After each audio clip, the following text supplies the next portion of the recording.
मौसम है, दाना टूट रहा है, जिस वजह से करोड़ों रुपए का लॉस हो रहा है। Panigrahi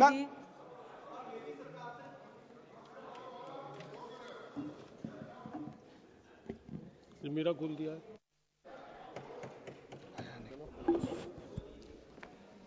Honorable Speaker, Madam, I wish to bring to the attention of the government the rich yet neglected Buddhist heritage of Bauddha district of Odisha. The very name Baudh signifies its historical connection with Lord Buddha and Buddhism. Yet the region has not yet received due recognition and support for its preservation and promotion. Archaeological findings, including a large image of Lord Buddha in Bhumisparsha Mudra, ancient monastic remains, pillars, bricks, and votive stupas, indicate that Buddha was once a flourishing center of Buddhism. Additionally, Dambarugarh was known hub of Tantric Buddhism, where scholars wrote influential Buddhist scripts. Despite these discoveries, Baudh remains out of India's officially recognized Buddhist circuit. I urge Honorable Minister of Tourism and Culture to take the following steps to direct Archaeological Survey of India to conduct a comprehensive study.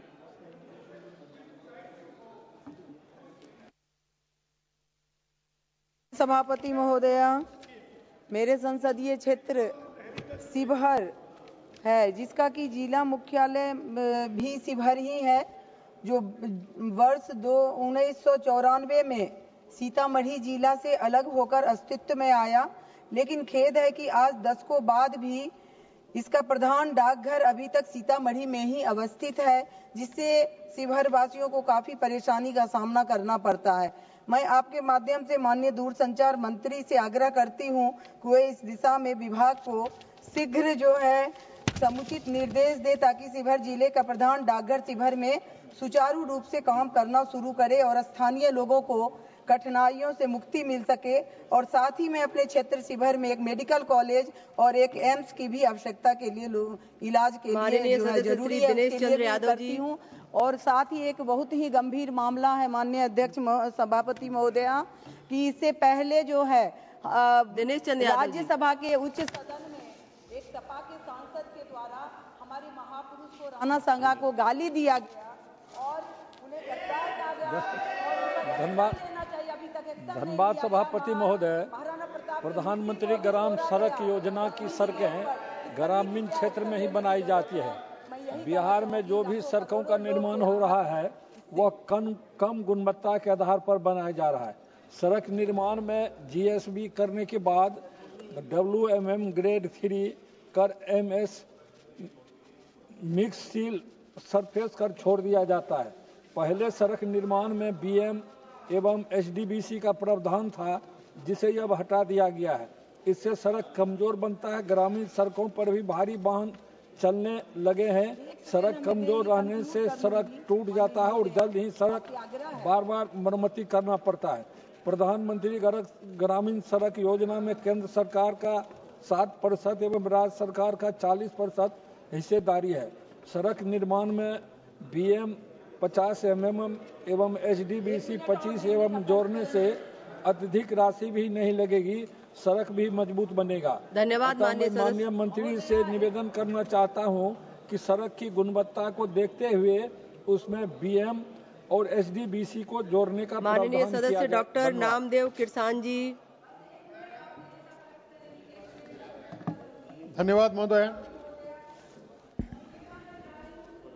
न्यूनतम समर्थन मूल्य पर जो अनाज की खरीदी होती है, मेरे संसदीय क्षेत्र गढ़चिरौली चिमूर में धान माने चावल ज्यादा पैमाने पर उगाया जाता है। इस समर्थन मूल्य पर जो खरीदी होती है वो खरीदी सोसाइटी के माध्यम से होती है और वो राइस मिलर्स को वो मिलिंग के लिए धान दिया जाता है, जाके चावल बनाए और FCI के गोडाउन को वो सप्लाई करे।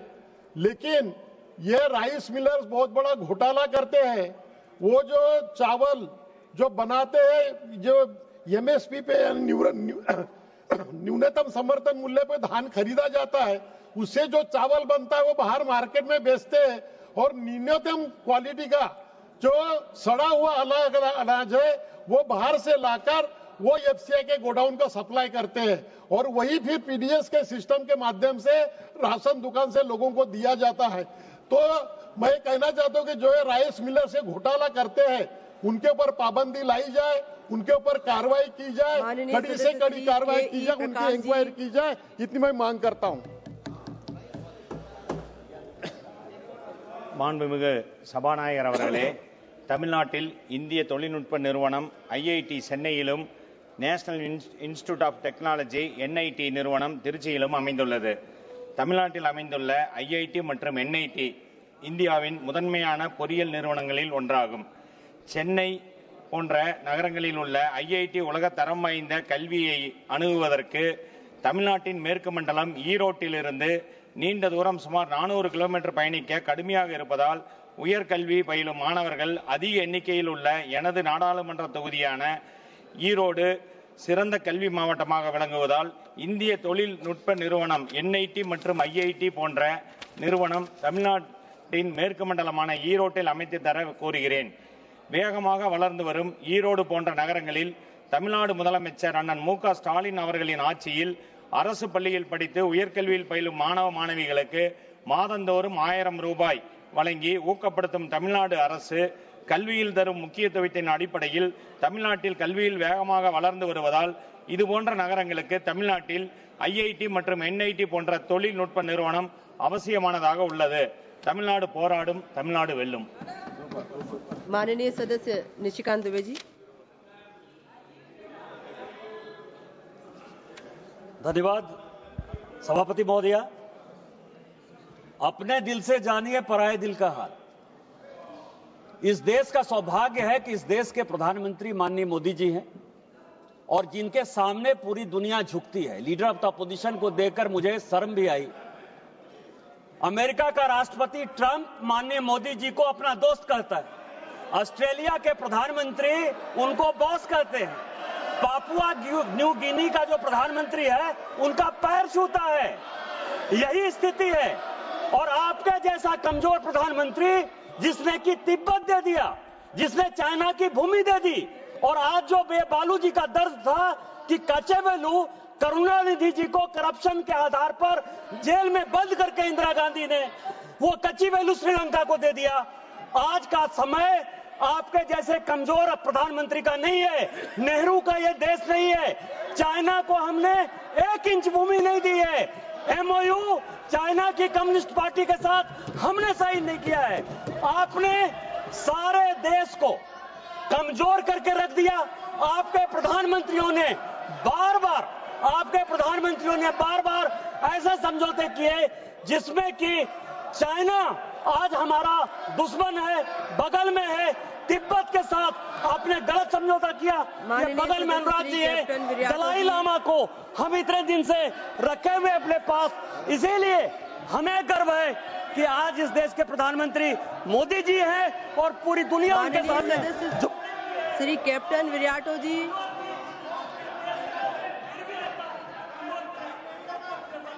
माननीय सदस्य श्री उज्जवल Raman Singh ji. Thank you, Madam Speaker. Today I rise. Thank you, Madam Speaker. Today I rise to bring before the notice of the House a unique and historical significant form of theatre called theatre, which is a concrete theatre existing in Goa for 133 years. Now, theatre remains the only popular theatre form in Asia that is truly democratic, secular, community-oriented and independent of elite and feudal influences. I request the Ministry of Culture, Government of India to take immediate steps to initiate and support the process of seeking UNESCO intangible cultural heritage inscription for theatre. I would like to place a few demands before the Ministry of Culture. First, recognize theatre as a nationally important cultural tradition and take all necessary measures to ensure its promotion, conservation and documentation. Establish a task force committee under the Ministry of Culture in collaboration with the Government of Goa and representatives from the theatre community to facilitate the process of UNESCO inscription. Third, encourage national and international research, academic collaboration and digital archiving of theatre performances to preserve its historical, artistic and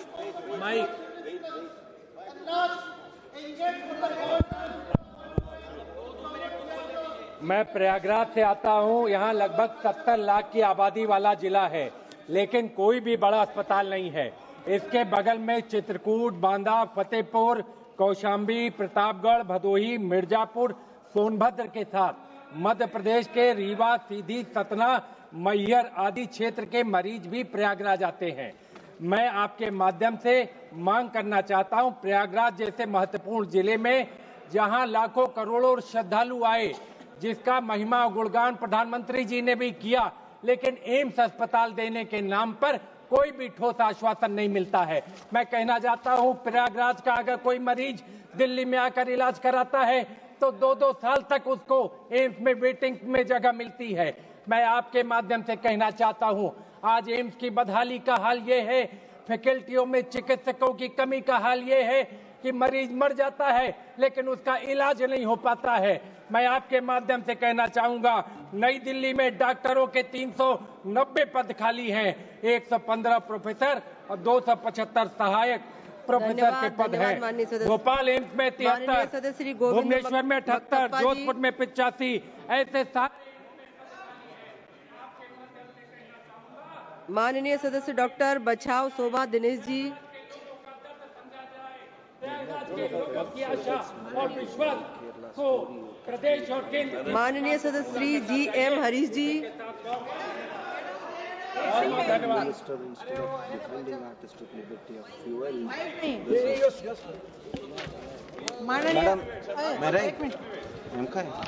धन्यवाद माननीय अध्यक्ष महोदया।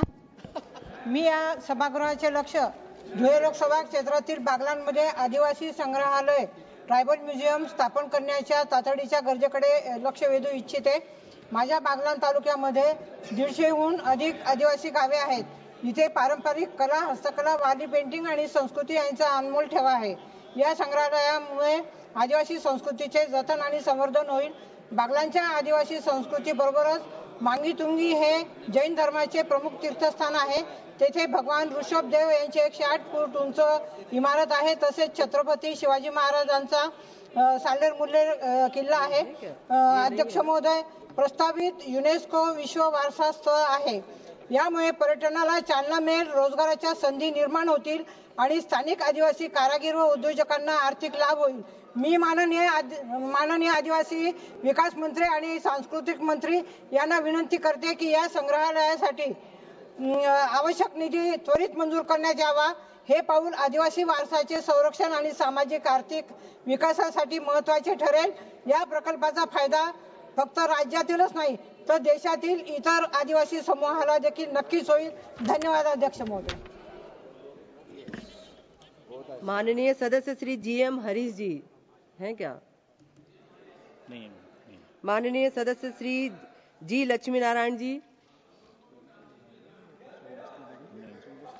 माननीय सदस्य श्री खगेन मुर्मू जी।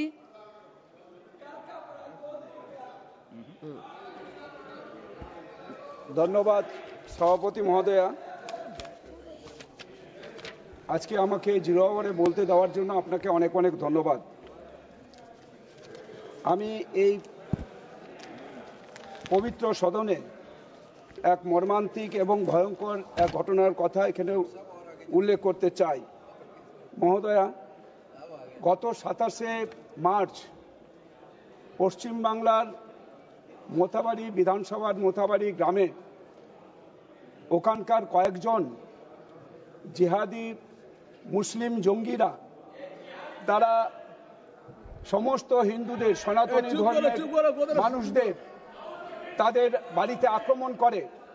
ওখানকার রাজকুমার চৌধুরীর বাড়ি আক্রমণ করে, তার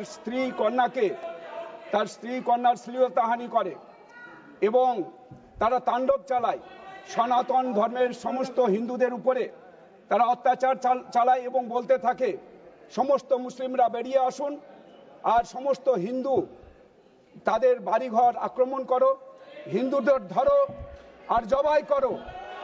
মহোদয়, পশ্চিম বাংলায় সনাতন ধর্ম আক্রান্ত, পশ্চিম বাংলায় হিন্দুরা আক্রান্ত এবং ওখানকার পুলিশ তারা দাঁড়িয়ে দাঁড়িয়ে সব দেখছে এবং পুলিশের সামনে সব ঘটনা ঘটছে এবং ওখানে মায়েরা আজকে হচ্ছে আক্রান্ত। ওখানকার একজন মা, ওখানকার পুলিশ তাকে বুকে লাথি মেরে ফেলে দেয়। माननीय सदस्य श्री यदुवीर भाटियार जी, তার ছেলেকে मैडम एक सेकंड तार छेले के तार ऊपर आक्रमण। For allowing me to bring this issue of national importance to the attention of this August House. It concerns our Bandipur Tiger Reserve. Madam, in 2009 the Karnataka government implemented a night ban over the NH 766 which runs through Chamarajanagar district in Karnataka and connects to Wayanad in Kerala. Despite this progressive policy which was put into place to ensure that wildlife collisions are to a minimum and also the illegal activity that happens during the night time is also at a minimum, the Kerala government has repeatedly sought to lift this ban, and time and again they have approached the Karnataka government. The sitting chief minister, who was also chief minister in this previous term, had denied the lifting of the night ban twice. Despite this, recently an affidavit was put into the Supreme Court which advocated for an elevated road on an alternative route and keeping the NH76 only for local community use and emergency vehicles. The senior leaders within the Congress have exerted pressure on the Karnataka government to lift this and reconsider lifting the ban and also take back the affidavit that was filed in the Supreme Court. Madam, such interference in Karnataka's affairs, which undermines the state's efforts to protect its natural heritage for the benefit of a few political figures, is deeply condemnable.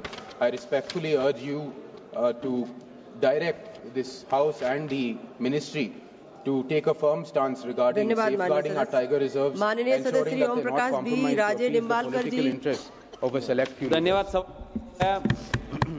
मी माझ्या मतदारसंघातील तरुण बेरोजगार युवकांच्या दृष्टीने अतिशय महत्त्वाच्या प्रश्नाकडे केंद्र सरकारचं लक्ष वेधू इच्छितो. सभापती महोदया, माझा जिल्हा हा मागासलेल्या जिल्ह्याच्या यादीत देशात क्रमांक 3 ला आहे. सभापती महोदया, माझ्या जिल्ह्यामध्ये कौडगाव MIDCची साधारणतः 310 हेक्टर जमीन आणि वडगाव MIDCची 89 हेक्टर जमीन त्या ठिकाणी शिल्लक आहे.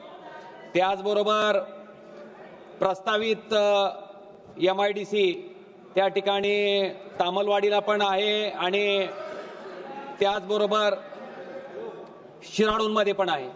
सभापती महोदया, आपल्या माध्यमातून माझा केंद्र सरकारकडे विनंती आहे की या बेरोजगार तरुणांसाठी उद्योग त्या ठिकाणी उभारावा, जेणेकरून आमच्या तरुणांना त्याच ठिकाणी मतदारसंघात नोकऱ्या मिळतील. सभापती महोदया, मला आपल्या माध्यमातून सांगायचंय की तेरखेड्याचा फटाका बाजार, येडशीचा चमडा बाजार, त्याचबरोबर बुमपरांडा वाशी मतदारसंघातलं खवा जो की GI मानांकन त्या ठिकाणी मिळाले, उस्मानाबादी शेळीला त्या ठिकाणी GI मानांकन मिळाले. मला वाटते ह्याच्यावर आधारित उद्योग किंवा असा उद्योग ज्याला पाणी लागणार नाही अशा पद्धतीचा उद्योग जर त्या ठिकाणी माझ्या लोकसभा मतदारक्षेत्रामध्ये आणला ड्रायपोर्ट सारखा, तर निश्चितपणे माझ्या भागातल्या तरुण युवकांना त्या ठिकाणी रोजगाराच्या संधी उपलब्ध होतील. ही माझी आपल्या माध्यमातून केंद्र सरकारकडे कळकळीची विनंती आहे. धन्यवाद सभापती. मैडम स्पीकर, मैं अपने क्षेत्र पटियाला जो कि मालवा का एक बहुत महत्वपूर्ण शहर है, उस सारे क्षेत्र के लिए जो रेल सुविधाओं की बहुत कमी है, लगातार पिछले 10 साल से अवहेलना हो रही है। हालांकि राजपुरा बठिंडा तक लाइन का दोहरीकरण भी हो चुका है, बिजलीकरण भी हो चुका है, परंतु फिर भी अभी तक वहां कोई प्रीमियम ट्रेन नहीं चलाई गई, कोई वंदे भारत नहीं चलाई गई, कोई जनशताब्दी नहीं चलाई गई और सिर्फ 10% सुविधाएं इस मालवा क्षेत्र को जो पंजाब का 2/3 बनता है उसको दी जाती हैं, जबकि बाकी पंजाब के 10% क्षेत्र को 90% सुविधाएं दी जाती हैं। मैं इस जो भेदभाव हो रहा है हमारे क्षेत्र से, पटियाला से, मालवा से, उसके बारे में बेनती करना चाहता हूं रेल मंत्री से कि जो अवहेलना हो रही है हमारे क्षेत्र की, जो सुविधाओं की कमी है, उसको पूरा किया जाए। बहुत प्रीमियम ट्रेन चलाई जाए, वंदे भारत भी चलाई जाए, और अगर संभव हो सके तो जन शताब्दी भी चलाई जाए। बहुत बहुत धन्यवाद। माननीय सदस्य डॉक्टर प्रशांत यादव राव पडोले जी। मैं सदन का ध्यान भारत की बढ़ती माइक मैडम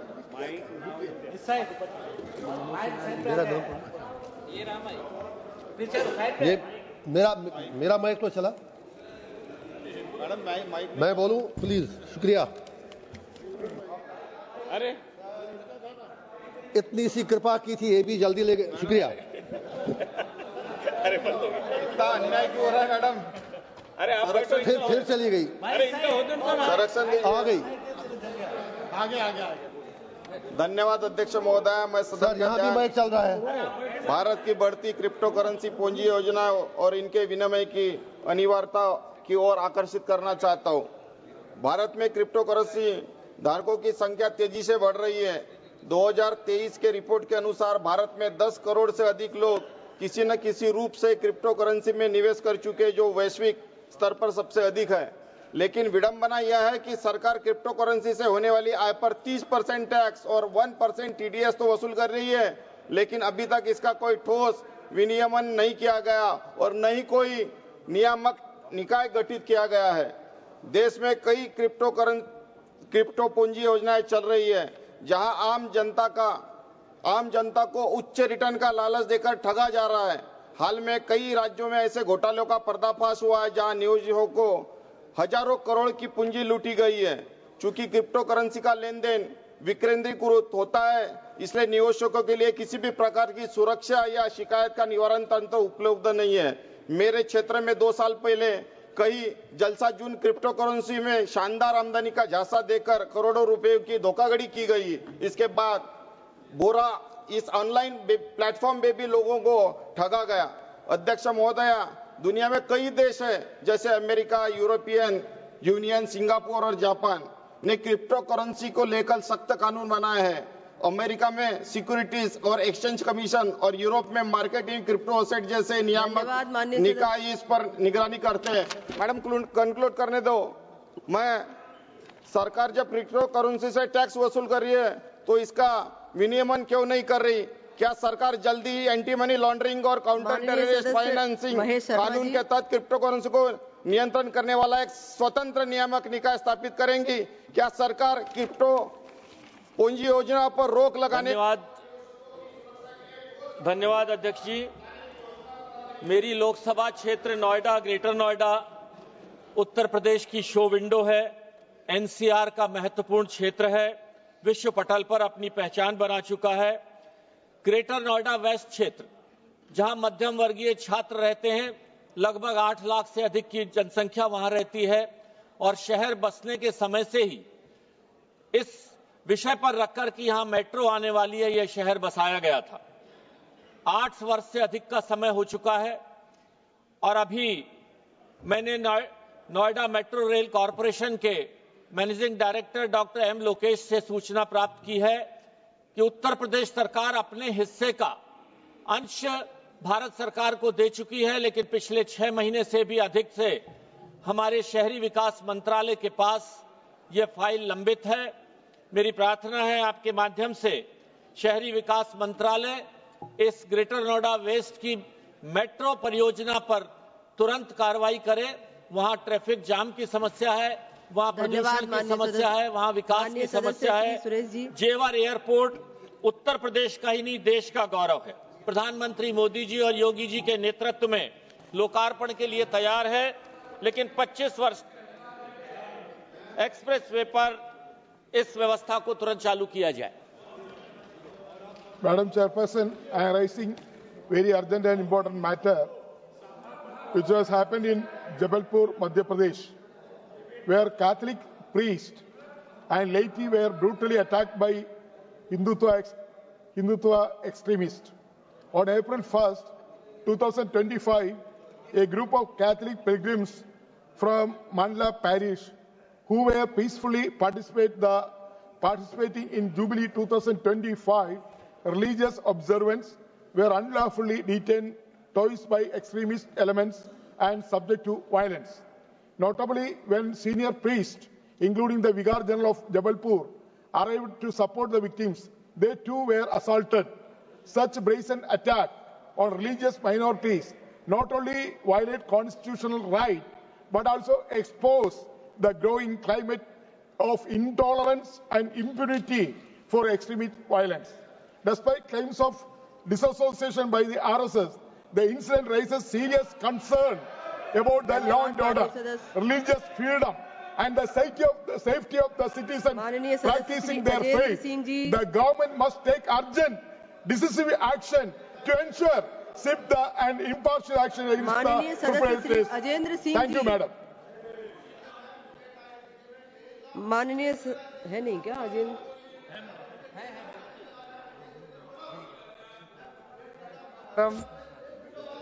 मैं आपका धन्यवाद करता हूं कि आपने मेरे को एक अहम कनाल वाटर सिस्टम पे जो मेरा हल्का फिरोजपुर है उसमें 3 कनाल निकलती है जो आज 1 अप्रैल से पैडी का सीजन शुरू होने जा रहा है, तो उसमें अभी उसका जो सिस्टम बना हुआ है 1965 का बना हुआ है, जब 1/4 एरिया आज के मुकाबले में वो इरिगेशन होता था।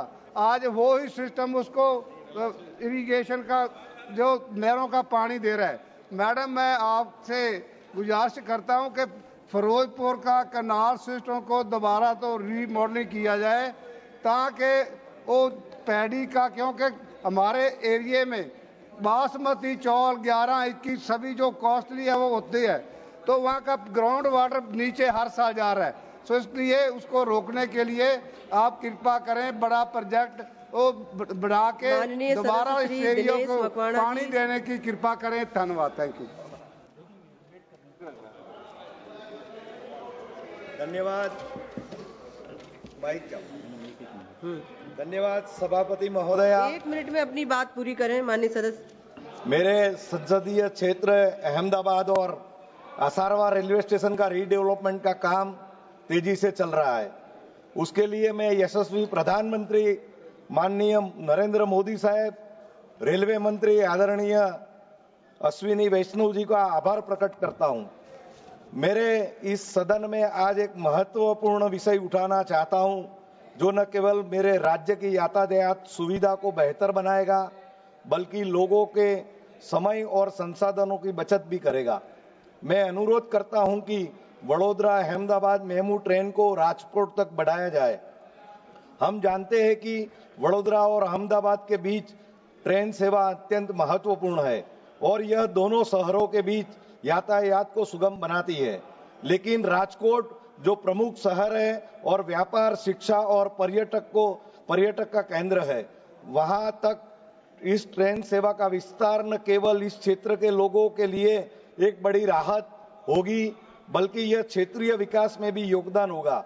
राजकोट के बढ़ते शहरीकरण और उद्योगों के कारण इस ट्रेन सेवा का विस्तार इस क्षेत्र की अर्थव्यवस्था को सशक्त बनाएगा और लोगों को तेजी से सुरक्षित और सस्ती यात्रा प्रदान करेगा। मनसुख भाई बवासा जी, मेरे आपके माध्यम से 1 मिनट मनसुख भाई जी, मेरे आपके माध्यम से रेल मंत्री जी से ये निवेदन है कि इस प्रस्ताव पर विचार किया जाए और शीघ्र ही वडोदरा अहमदाबाद मेमू ट्रेन को राजकोट तक बढ़ाने का कदम उठाया जाए। सभापति महोदया, धन्यवाद। आपने मुझे आज शून्यकाल के दौरान सिंचाई से संबंधित इस लोक महत्व के विषय को उठाने की आज्ञा प्रदान की, इसके लिए आपके प्रति हार्दिक आभार व्यक्त करता हूं। माननीय अध्यक्ष महोदया, मेरा भरूच लोकसभा क्षेत्र में सागबारा तहसील, डेडियापाड़ तहसील, वालिया, झगड़िया और नेहतंग जैसे किसान जो भारी संख्या में आए हैं वो सिंचाई से वंचित है। तो जो सिंचाई से वंचित है ऐसे किसानों को भरूच लोकसभा के आसपास इसी एरिया में नर्मदा बांध, करजन बांध के माध्यम से लिप इरिगेशन के माध्यम से सिंचाई की सुविधा उपलब्ध करा राज्य सरकार और भारत सरकार करे, ऐसे मैं मांग करता हूं। धन्यवाद। सदस्य श्री रंजीत दत्ता जी। अच्छा, मैडम सभापति महोदया, माइक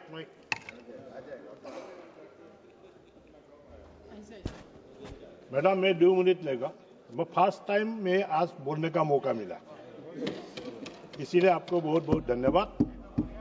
मैं पहले यशस्वी प्रधानमंत्री आदरणीय नरेंद्र मोदी जी को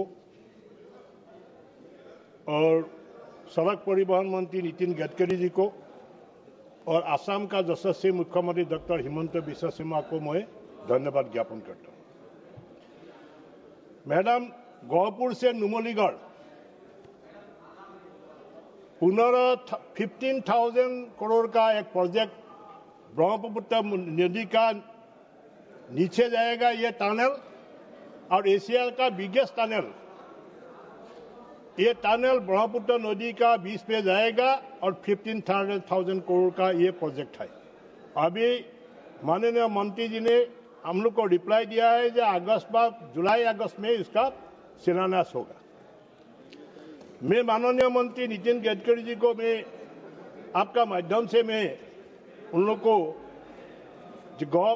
गोहपुर टू नॉर्थ लखीमपुर जो नेशनल हाईवे, ये नेशनल हाईवे का प्रोजेक्ट, धन्यवाद माननीय सदस्य, उसका बहुत रास्ता खराब है, उसको तुरंत उसको रास्ता बनाने के लिए माननीय मंत्री जी ने कदम उठाए और national highway Pabhoi to Biswanath side बहुत बहुत धन्यवाद स्पीकर महोदय।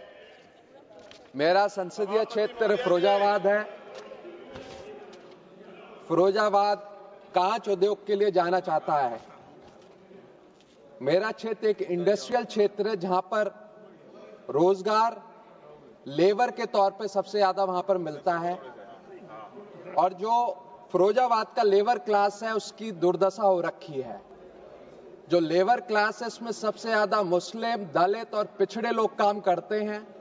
बड़े बड़े उद्योग चलते हैं जिनमें समय जो सीमा तय है उससे ज्यादा काम करवाया जाता है, लेकिन उनको वाजिब मूल्य नहीं मिलता है। ज्यादा लंबा देरी काम करने की वजह से वहां बीमारियां फैलती हैं। मैं आपके माध्यम से सरकार से प्रार्थना करता हूं कि फिरोजाबाद के अंदर एक ईएसआई अस्पताल खुलवाने की कृपा करें और वहां पर जो लेबर क्लास काम कर रही है उसको वाजिब मूल्य मिल सके और उसको जो सरकार की तरफ से सुविधाएं मिलनी चाहिए वो मिलती रहें। धन्यवाद। और जो ठेकेदारों के द्वारा माननीय सदस्य भरत भाई वहां पर परेशान करा जाता है उसको खत्म करवाया जाए। धन्यवाद। भरत भाई सिखा दिए आप। 57। हेलो,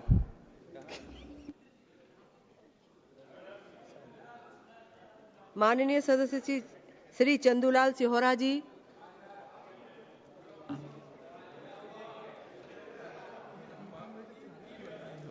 धन्यवाद अध्यक्ष महोदया, आपने मुझे बोलने का अवसर प्रदान किया। महोदय, पिछले 4-5 वर्षों से सुरेंद्रनगर जिले में मेगा टेक्सटाइल पार्क की स्थापना के लिए गुजरात के और भारत सरकार में पूर्व विधायकों और सांसदों के माध्यम से लगातार अनुरोध किया जा रहा है। हमारे लोगों ने प्रतिनिधि मंडल के साथ माननीय टेक्सटाइल मंत्री श्री पीयूष गोयल जी से भी मुलाकात की थी। पूर्व में भारत सरकार ने 7 मेगा टेक्सटाइल पार्कों की स्वीकृति दी थी, जिसमें गुजरात में एक नवसारी में स्थापित हो रहा है। हाल ही में मंत्री श्री पीयूष गोयल जी ने नए 7 मेगा टेक्सटाइल पार्क स्थापित करने की घोषणा की है। माननीय प्रधानमंत्री जी मोदी जी गुजरात आए थे तो उन्होंने भी सुरेंद्रनगर में इस प्रकार की योजना की इच्छा व्यक्त की है और यहाँ सभी सुविधाएं भी उपलब्ध है। पानी उपलब्ध है, जमीन सस्ते में मिल रही है और बिजली की भी सुविधाएं है। और मेरे क्षेत्र में किसानों को कॉटन का बहुत उत्पादन भी हो रहा है, तो कॉटन भी वहाँ उपलब्ध है। मैं आपके माध्यम से माननीय कपड़ा मंत्री जी से निवेदन करता हूं कि सुरेंद्रनगर सदस्य जसूभाई जिले के राठवा जी। सर एक ही मिनट, कपास खेती को ध्यान में रखते हुए या नेचुरल फाइबर आधारित मेगा टेक्सटाइल पार्क की स्वीकृति दी जाए। धन्यवाद अध्यक्ष महोदया। मुझे आपने शून्यकाल में बोलने का अवसर दिया। मैं आपका ध्यान आकर्षित करते हुए यह बताना चाहता हूं कि मेरा निर्वाचन क्षेत्र गुजरात के छोटाउदेपुर लोकसभा क्षेत्र से है। इस क्षेत्र में आदिवासी समुदाय की आबादी काफी बड़ी है। साथ ही इस क्षेत्र में विश्व प्रसिद्ध स्टैच्यू ऑफ यूनिटी स्थित है, जो न केवल हमारे राज्य बल्कि पूरे देश के लिए गर्व का विषय है। गुजरात सरकार और भारत सरकार पीने और कृषि के लिए पानी की व्यवस्था करने की दिशा में कुछ महत्वपूर्ण कदम उठाए हैं, लेकिन मैं आपके माध्यम से यह निवेदन करना चाहता हूं कि शेष क्षेत्रों में भी पानी की व्यवस्था और सुनिश्चित करने के लिए केंद्र सरकार की मदद उपलब्ध कराई जाए। यह न केवल स्थानीय निवासियों के लिए जीवन को सुधारने के लिए महत्वपूर्ण होगा, बल्कि क्षेत्र की आर्थिक स्थिति को भी मजबूत करेगा। मैं आपके माध्यम से ध्यान आकर्षित करना चाहता हूं कि मां नर्मदा का सरदार सरोवर बांध के माध्यम से कच्छ और उत्तर गुजरात में पानी जाता है, तो छोटाउदेपुर के लिए भी उपलब्ध कराया जाए। धन्यवाद अध्यक्ष महोदया। माननीय सदस्य श्री रमेश जिंग जिगानी जी। माननीय सभापति महोदय जी, आज मुझे पहली बार बोलने का अवसर प्राप्त हुआ, इसके लिए मैं धन्यवाद देता हूं। मैं छत्तीसगढ़ के कांकेर लोकसभा क्षेत्र उत्तर बस्तर क्षेत्र से आता हूं और हमारा जो बस्तर क्षेत्र है, यहाँ की जो सांस्कृतिक रीति रिवाज और परंपरा है दुनिया में प्रसिद्ध है।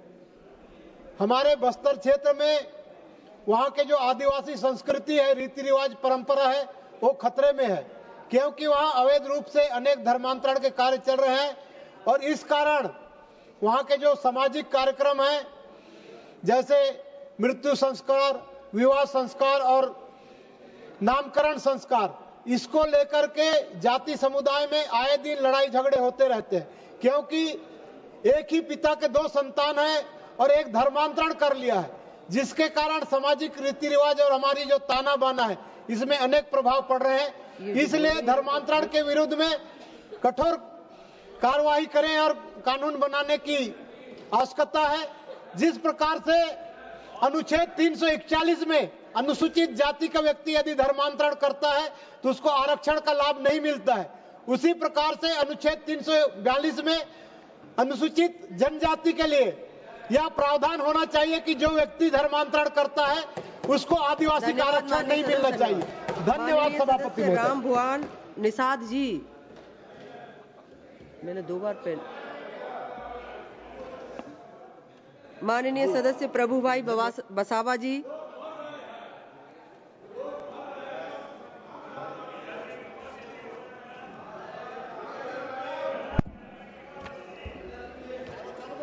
माननीय अध्यक्ष महोदया, मुझे शून्यकाल में बोलने का अवसर देने के लिए धन्यवाद करता हूं।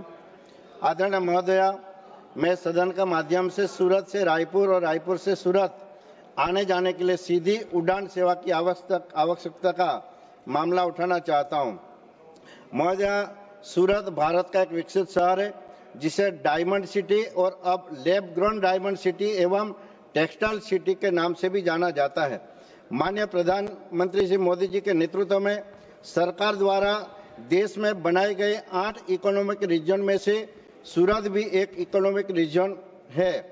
सूरत में हर एक राज्य से रोजगार एवं व्यवसाय हेतु लाखों लोग रहते हैं और उनका हमेशा आना जाना रहता है। सूरत एवं रायपुर व्यवसायिक तौर पे एक दूसरे के पूरक है। रायपुर में भी अब डायमंड एवं ज्वेलरी इत्यादि का आपस में व्यापार बढ़ रहा है। सूरत से रायपुर सीधी उड़ान सेवा न होने के कारण लंबे समय की यात्रा का सामना करना पड़ता है। सूरत से रायपुर और रायपुर से सूरत आने जाने के लिए सीधी उड़ान सेवा शुरू होने से व्यापारिक गतिविधियों में भी बढ़ावा मिलेगा। अतः माननीय अध्यक्ष श्री, माननीय नागरिक उड्डयन मंत्री से अतिशीघ्र ये सेवा शुरू करने की मांग करता हूं। धन्यवाद। गद्दी गोडार जी। माननीय सदस्य पीसी गद्दी गोडार जी। माननीय सदस्य श्री अशोक कुमार रावत जी। धन्यवाद चेयरमैन मैडम। मैं मेरे मिश्रिक संसदीय क्षेत्र के बालामऊ विधानसभा में स्थित धार्मिक तीर्थ हत्याहरण है, जो कि भगवान श्री राम से गहरा संबंध रखता है। यह प्रसन्नता की बात है कि केंद्र सरकार ने स्वदेश दर्शन योजना के तहत भारत में पर्यटन को बढ़ावा देने के लिए सांस्कृतिक विविधता के संरक्षण को ध्यान में रखते हुए रामायण सर्किट का विकास के लिए तेजी से कार्य प्रारंभ किया है। रामायण सर्किट भगवान श्री राम से जुड़े हुए प्रमुख स्थान, जिससे देश के कई राज्यों में 15 स्थानों का चयन किया गया है। भगवान राम जहां जहां से गुजरे हैं। मेरा आपके माध्यम से सरकार से अनुरोध है, जिस तरीके से अन्य राज्यों के स्थान जो प्रभु श्री राम जहां जहां से गुजरे हैं वहां उसको रामायण सर्किट में चयन किया गया है, इसी तरीके से हत्याहरण धार्मिक तीर्थ स्थल को भी इस योजना में चयनित किया जाए और इसके समुचित विकास की व्यवस्था की जाए। धन्यवाद। हो गया। सदस्य श्री रिचर्ड वन लाल मंगैया जी है क्या ये? है क्या ये? इनको बुला दीजिए। वनलाल वो है। मान्य पीछे बैलेट में मेरा नाम नहीं आया, लेकिन चांस दिया, बहुत बहुत धन्यवाद। अध्यक्ष महोदय जी, सारा देश में 1200 से केंद्रीय विद्यालय हो चुका है, लेकिन मेरे प्रदेश 1986 में राज्य मिला हुआ, अभी 40 साल होने वाला है। 1200 से सिर्फ 4 केंद्रीय विद्यालय मेरा प्रदेश में है।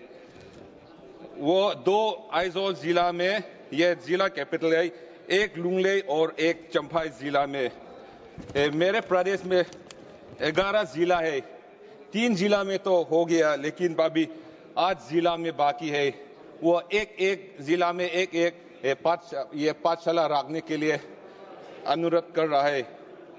अगर एक बार में 8 ये पाठशाला रखने के लिए मुश्किल होने से कम 3 नया केंद्रीय विद्यालय रखने के लिए अनुरोध कर रहा है। बहुत बहुत धन्यवाद। धन्यवाद माननीय सदस्य कुमारी शैलजा जी। मैडम, मैं आपके माध्यम से सरकार का ध्यान आकृष्ट करना चाहती हूं। हरियाणा के मेरा संसदीय क्षेत्र सिरसा में स्थित थेड़ को पुरातत्व विभाग ने 1932 में सूचीबद्ध किया था, लेकिन इसकी कितनी जमीन है इसके लिए एक टीम तय की गई और उन्होंने अपने रिपोर्ट में कहा कि ये 35 एकड़ भूमि है, लेकिन शायद 2017 में शायद कुछ जूनियर ऑफिसर्स की गलती है या क्या, उसमें इसे 85 एकड़ भूमि दिखाया गया, जो कि 50 एकड़ ज्यादा है। और इस 50 एकड़ पर, जो कि रानिया रोड पर है, यहाँ पर कमर्शियल एरिया भी है और रिहायशी लोग भी हैं। 5000 के करीब लोग यहाँ पर रहते हैं और 70-80 साल से यहाँ पर रजिस्ट्री भी हो रही है।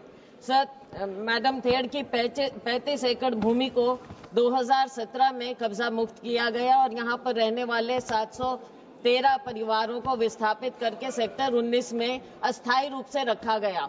वहाँ उनके पास अभी तक मूलभूत सुविधाएं भी नहीं है। तो मेरा आपसे आग्रह है कि केंद्रीय सरकार से मेरी मांग है कि जो 35 एकड़ भूमि खाली की गई है और पुरातत्व विभाग के अधीन है, उसे विकसित किया जाए, उस पर पार्क और संग्रहालय बनाया जाए और जिन परिवारों को विस्थापित किया गया है उन्हें जल्द से जल्द पूर्ण रूप से स्थापित किया जाए और 85 एकड़ की बजाय 35 एकड़ ही इसे रिपोर्ट के मुताबिक दिखाया जाए। धन्यवाद। माननीय सदस्य पी राजकुमार गणपत जी। माननीय सदस्य करण भूषण जी। जी बोलिए माननीय सदस्य। பஞ்சாலை தொழிலாளர்களின் அவல நிலை குறித்து பேச வாய்ப்பளித்த சபாநாயகர் அவர்களுக்கு நன்றியை தெரிவித்துக் கொண்டு, தமிழ்நாட்டிலே 7 NTC பஞ்சாலைகள் உள்ளது. கோவையில் 5, சிவகங்கையில் 1, ராமநாதபுரத்தில் 1 என்று 7 உள்ளது. 4000 தொழிலாளர்கள் இருக்கிறார்கள். 2020 லாக்டவுன் கோவிட் தொற்றுக்கு பிறகு 17/5/20 வரை முழு சம்பளம் வழங்கப்பட்டது. பிறகு 50% தரப்பட்டது. 2024 அக்டோபர் 5ற்கு பிறகு ஊதியம் முற்றிலுமாக நிறுத்தப்பட்டது. அனைத்து தொழிலாளிகளும் வாழ்வாதாரத்தை இழந்து பெரும் துயரத்தில் உள்ளனர். ஜவுளித்துறை அமைச்சர் அவர்கள் போர்க்கால நடவடிக்கை எடுத்து இந்த ஆலைகளை இயக்கி தொழிலாளர்கள் வாழ்விலே ஒளியேற்றி வைக்குமாறு கேட்டுக்கொள்கிறேன். நன்றி, வணக்கம்.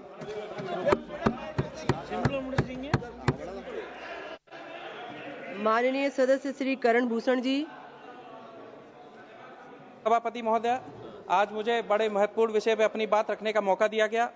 महोदय, घर बनाना एक सपना है जो हर किसी के दिल में बसता है।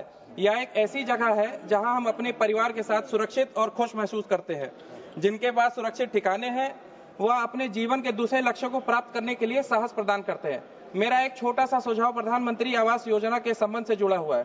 ग्रामीण और शहरी क्षेत्रों में परिवार के विभाजन के कारण प्रतिवर्ष लाखों की संख्या में आवास विहीन पात्र लाभार्थियों की संख्या में बढ़ोतरी होने के शाश्वत प्रक्रिया है, जिस पर नियंत्रण करना संभव नहीं है।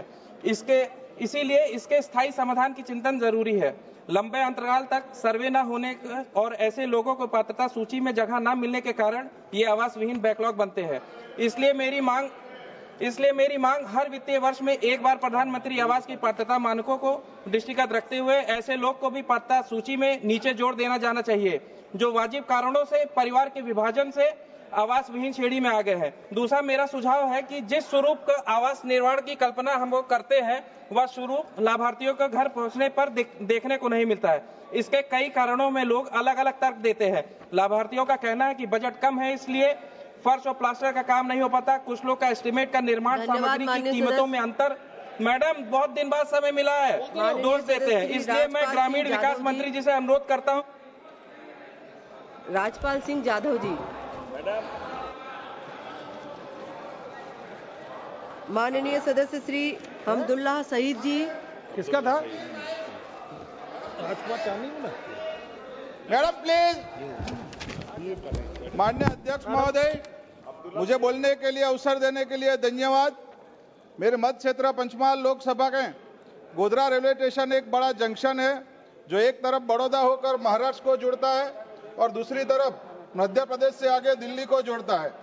मेरे क्षेत्र लुनावाड़ा शहर में रेलवे स्टेशन का विकास करने के लिए मंत्री जी को आग्रह करता हूं। यह स्टेशन और रेलवे लाइन के विकास से गोधरा लुनावाड़ा और आगे मोड़ासा होकर शामला जी को राजस्थान, उदयपुर और जयपुर से जुड़ सकेंगे। रेलवे ट्रांसपोर्टेशन से एक नया लाभ मिलेगा। आपसे नम्रता पूर्वक आग्रह करता हूं कि एक विषय में आगे की कार्यवाही के लिए निर्देश करें। धन्यवाद। माननीय सदस्य श्री हमदुल्लाह सईद जी। Madam, for giving me an opportunity to speak, I would like to draw the attention of the government to the critical situation concerning 7 Indian seafarers aboard Panama flag vessel MV Bitu River, which was attacked by armed pirates off the coast of Sao Tome and Principe on 18th of March 2025.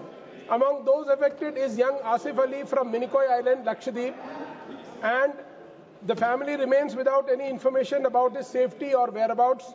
These 7 Indian nationals who were simply pursuing their livelihood at sea to support their families back home now face grave danger in foreign waters. It is deeply concerning that these citizens remain unaccounted for more than 2 weeks after the attack. The situation has created immense distress for the family, particularly for the concerned families like the parents of Mr. Asif Ali from my constituency, who are desperate for any news about their son. The lack of communication and visible action from our authorities has only compounded their suffering. I urge the government to take immediate steps to resolve this humanitarian crisis. Our diplomatic missions should be activated without any delay to establish contact with the affected seafarers and coordinate their safe return. I urge the government that robust mechanism must be implemented to better protect Indian seafarers working in high-risk zone. I request the government to take specific measures, including establishing a special task force to monitor such cases and provide regular updates to the anxious families. The safety and well-being of our citizens abroad must be treated as a priority. I humbly request the government, especially the External Affairs Ministry, to act promptly and to ensure these 7 Indians who are brought back home safely at the earliest. Thank you, madam. Thank you, madam. I am privileged and take pride in introducing the very beginning of Hindu temple architecture in historic sites of Ahivale, Badami, Patadkal, referred as a cradle Hindu temple architecture. Temples complex of Ahivale, dating back to the 4th century AD, is the oldest known Hindu temples in the world and also known as the laboratory of Hindu temple architecture. The greatest 130 temples of Ahivale in single square kilometer was considered the primary and secondary schooling in temple architecture. Madam, the world famous Badami cave temples of 6th century took 12 years to carve out from single rock cut. The worthy of coronation arena of Pulkesi II of the glorious Chalukya Empire, which ruled almost all peninsula India. The group of monuments at Patadkal in Karnataka was declared as UNESCO World Heritage Site in 1987. However, Badami's extraordinary temple complex, parallel to none in rock-cut temple architecture, deserves to have been included in the UNESCO list long back. Therefore, धन्यवाद माननीय सदस्य. I have finished. Through you, I would like to bring this important matter to the notice of Honorable Union Minister of Culture and माननीय सदस्य Shri Ajendra Singh ji.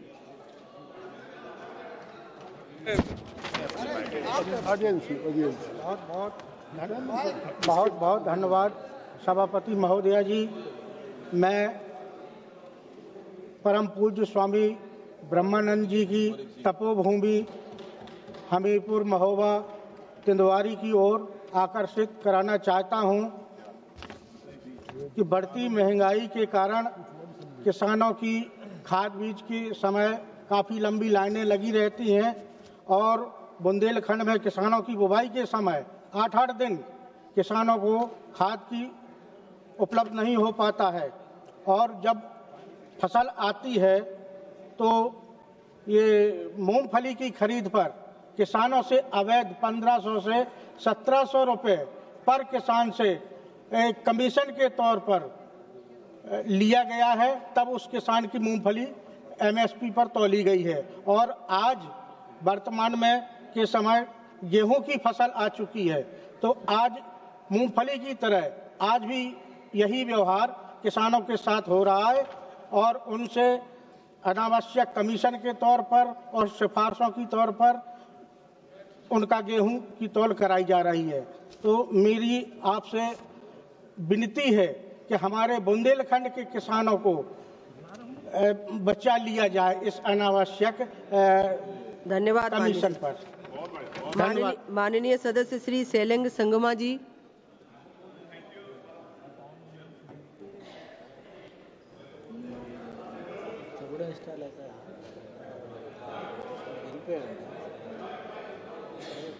It's not working. Yeah. Thank you, Madam Chairperson. I feel really deeply denial of the central fact that very reluctant by the government and the false vision and the future. Perhaps maybe soft power referendum embrace benevolence. I'm worried about the students polarizing. It's not just that they express their dangerous sense, but it might add to the antisocial, Madam Chairperson. Now we could see the NEHU, the oldest university in the Northeast, the oldest centralist university. It's been systematically attacked. The Northeast has been systematically attacked. Even the budget, when you look at, it's very, very low. 99.9%, almost zeroing, Madam Chairperson. Now, lots of students, they have gone for the hunger strike, and some of them has been hospitalized. But till that, there is no issue raised by the central government. Madam Chairperson, I would like to request the central government at least go to the zero ground and then diagnose the situation. What is the reality that is happening? Even the ranking of this university has gone down drastically. It was one of the best, but now the ranking has gone down. So therefore, Madam Chairperson, I would like to request and then condemn the Vice Chancellor. Because of him, the university has gone down, and because of him, the messiness in that university is happening. Therefore, Madam Chairperson, we should not only rely on the politics. Just messiness of the politics requires moderation, compromise, ultimately realism. Such civility requires a discussion, Madam Chairperson. Therefore, I would like to request at least try to.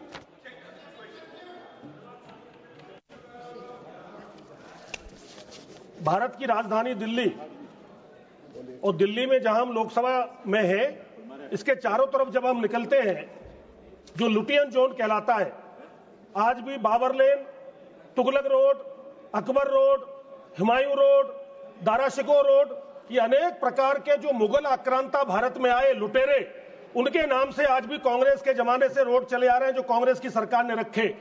माननीय अध्यक्ष जी, मैं आपके माध्यम से सरकार से निवेदन करना चाहता हूं कि इन मार्गों का नाम महाराणा सांगा, पृथ्वीराज चौहान, गुरु गोविंद सिंह, महाराजा सूरजमल, गोकुला जाट और शिवाजी महाराज, हेमू विक्रमादित्य आदि हमारे जो महापुरुष हुए, पुरखे जिन्होंने लड़ाइयां लड़ी मुगलों से, उनके नाम से नाम रखे जाएं, जिनके कारण आज हम सब अस्तित्व में हैं। ये मेरी आपके द्वारा सरकार से मांग है। धन्यवाद। माननीय सदस्य श्री हरेंद्र सिंह मलिक जी।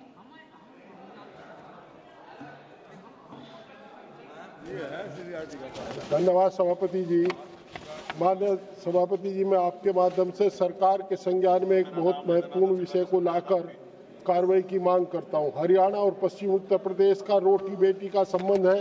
रोज हजारों की संख्या में लोग यमुना के पार रोजगार के लिए आते जाते हैं। यहाँ तक कि किसान की अपनी फसल भी हरियाणा में बेचता है, परंतु आवागमन का कोई सुगम साधन नहीं है। मेरा आपसे के माध्यम से सरकार से अनुरोध है कि बहुत पुरानी मांग है, मेरठ और पानीपत के बीच रेलवे लाइन तथा बिजनौर, मुजफ्फरनगर, शामली होते हुए करनाल तक रेलवे लाइन बनाने की कृपा करें, और जो रैपिड रेल मेरठ तक रोक दी गई है उसे सहारनपुर तक बढ़ाने की कृपा करें। मैं आपके माध्यम से सरकार से मांग करता हूं। बहुत बहुत धन्यवाद। माननीय सदस्य Shri Jayant Kumar Rai ji. Opportunity in this August House. Madam, I rise to highlight the dire condition of tea garden workers and small tea growers in North Bengal, including my constituency, Jalpaiguri. Many workers face irregular wage payments, with some tea states, such as Manabari Tea Estate in Malwa subdivision, defaulting on 5 wage cycles.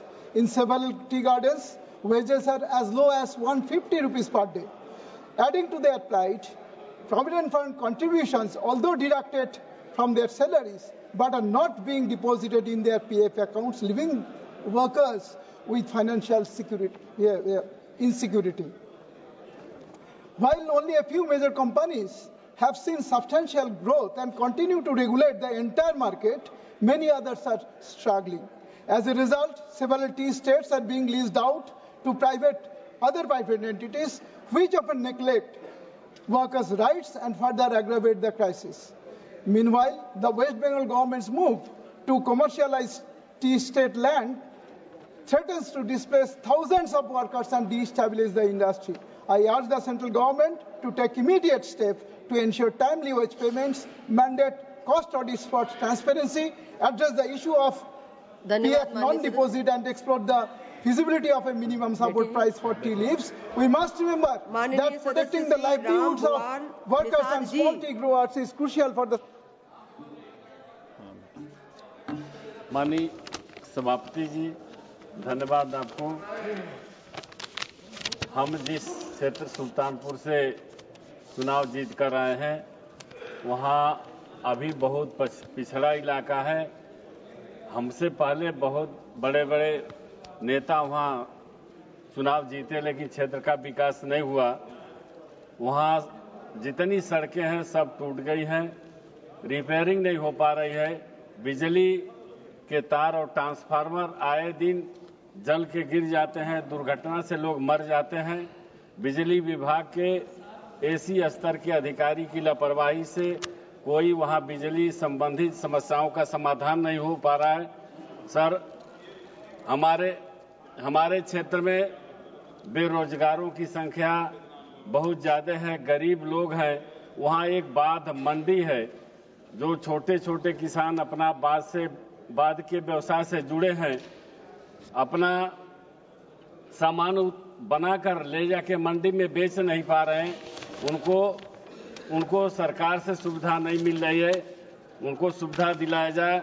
Sir, एक हमारा व्यक्तिगत मामला है, गोरखपुर जनपद के हम रहने वाले हैं और एक परिवार निषाद परिवार में पूनम निषाद और उसकी लड़की अनुष्का निषाद की निर्मम हत्या हुई।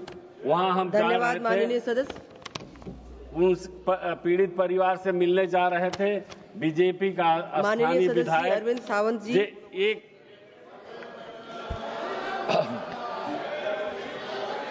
माननीय चेअरमन मॅडम, महाराष्ट्र राज्याची निर्मिती 1 मे 1960 साली झाली। त्याला 106 जणांनी प्राणाहुती देऊन या मुंबईसह महाराष्ट्र मिळवला। परंतु त्यावेळेला बेळगाव, कारवार, निपाणी, भालकी, बिदर हे मराठी बहुभाषिक भाग हा महाराष्ट्रात आला नाही म्हणून तेव्हापासून लोक आंदोलन करतायत। आता सतत हे आंदोलन चालू असताना तेथील मराठी भाषिकांवर आता अन्याय होत आहे आणि यातलं सगळ्यात महत्त्वाचं वंदनीय हिंदुहृदय सम्राट शिवसेना प्रमुख बाळासाहेब ठाकरे यांनी 1969 साली याला आंदोलन घेतलं। 69 हुतात्मे तेव्हाही झाले, परंतु हा प्रश्न सुटला नाही। आदरणीय अटल बिहारी वाजपेयींनी एक पुढाकार घेऊन दोन्ही राज्याच्या मुख्यमंत्र्यांना बोलावलं, पण कर्नाटकचे मुख्यमंत्री आले नाहीत। 2004 साली सुप्रीम कोर्टात केस गेली, पण तिथेही अजून न्याय मिळत नाही। आता काय होतंय, आता बेळगावमध्ये मराठी भाषिक कोणी असेल किंवा मराठी भाषेसाठी कोणी प्रयत्न करत असेल, आंदोलन करत असेल, त्याला तडीपार केलं जातं। आणि म्हणून आता शुभम शेळके नावाच्या एका कार्यकर्त्या जो विधानसभेची निवडणूक लढवला त्याला तडीपार केलं जाते। आणि म्हणून मी आपल्या माध्यमातून मागणी करतो की या बेळगाव, कारवार, निपाणी, भालकी, बिदर हा जो भूभाग आहे त्याच्यावर राष्ट्रपती राजवट लावावी आणि तेथूनच्या मराठी भाषिकांना सन्मानाने जगता यावं, यासाठी सरकारनं पुढाकार घ्यावा ही विनंती। धन्यवाद। माननीय सदस्य श्री मनोज कुमार जी। माइक दिया जाए मैडम। आप बोलिए। बहुत धन्यवाद मैडम। मैं आपको आभार व्यक्त करना चाहता हूं कि आपने मुझे बोलने का मौका दिया। मैं सासाराम पार्लियामेंट के जनता को भी धन्यवाद देना चाहता हूं। आपको मालूम होगा मैडम, बिहार में कास्ट सेंसस हुआ, जाति जनगणना हुआ और जातिगत जनगणना के अनुसार मैडम दिखाया गया 9.2% आज भी वैसे लोग हैं जिनके पास जमीन नहीं है। अब सवाल उठता है कि डोम, चमार, मुसहर, दुसाद रहते कहां हैं जिनके पास जमीन नहीं है। चूंकि बड़े तादाद में SC ST के पास में जमीन नहीं है मैडम, रहते हैं सरकारी जमीन में, पोखरा पर, नाहर पर, और समय समय पर मैडम इनको अतिक्रमण लगा करके गांव उजारा जा रहा है बिहार में मैडम। और हमारे मुख्यमंत्री आदरणीय नीतीश कुमार जी का कहना है कि हमारा दिल गरीबों के लिए बहुत है, लेकिन इन्होंने गरीबों को मिटा दिया मैडम। मैं आपके माध्यम से निवेदन करना चाहता हूं, आज से लगभग 15 साल पहले बिहार सरकार ने एक रणनीति बनाया था, विधानसभा में रूल पास किया था कि 3 से 5 डिसमिल जमीन चमार, दुसाद, डोम, मुसहर को दिया जाएगा। लेकिन आज भी मैडम 9.2% लोग ऐसे हैं जिनके पास में जमीन नहीं है। कब मिलेगा मैडम? आपके माध्यम से मैं निवेदन करना चाहता हूं। बिहार चुनाव सामने है मैडम, अगर नहीं मिलता है मैडम इनको भुगतना पड़ेगा आने वाला समय में। आपसे निवेदन कर रहा हूं मैं। श्री भजन लाल जाटव जी। बहुत ही महत्वपूर्ण मुद्दे पर बोलने का मौका दिया। मैं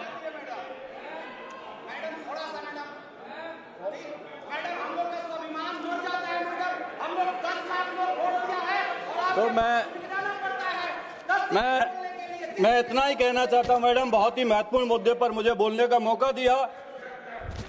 ये पूर्वी राजस्थान में करौली धौलपुर संसदीय क्षेत्र से आता हूं। पूर्वी राजस्थान में एक ERCP की नहर परियोजना काफी समय से लंबित थी। भारतीय जनता पार्टी की सरकार ने वादा किया था कि जब डबल इंजन की सरकार बनेगी तो ईआरसीपी लागू कर देंगे। ईआरसीपी की लागू करने के लिए समझौता भी हुआ। मैंने बहुत ही महत्वपूर्ण प्रश्न पूछा था इस पार्लियामेंट में, और उसमें जवाब जो मैंने पूछा था, कितना एमयू हुआ, कितनी राशि स्वीकृत करी, कब इसका काम शुरू हो जाएगा। दो मुख्यमंत्रियों के बीच समझौता हुआ, मध्य प्रदेश और राजस्थान के मुख्यमंत्री के बीच में समझौता हो गया। 1 साल समझौतों के हो गए, राशि का पता नहीं, एमयू का पता नहीं, टेंडर का पता नहीं, और एक घड़े का जल उधर से, एक घड़े का जल उधर से, दोनों को मिला दिया। इतना असत्य और इतनी असत्य सरकार ने झूठ बोल के वोट बटोर लिए। ये 13 जिलों का ये मामला है। ईआरसीपी लागू होना चाहिए। पानी की बहुत जटिल समस्या है। मैं यही मैडम आपके माध्यम से सरकार से निवेदन करना चाहता हूं कि जो एमयू हुआ है उसको शीघ्र धरातल पर लाने का काम करें। धन्यवाद। माननीय सदस्य श्रीमती केसरी देवी शिवशंकर पटेल जी।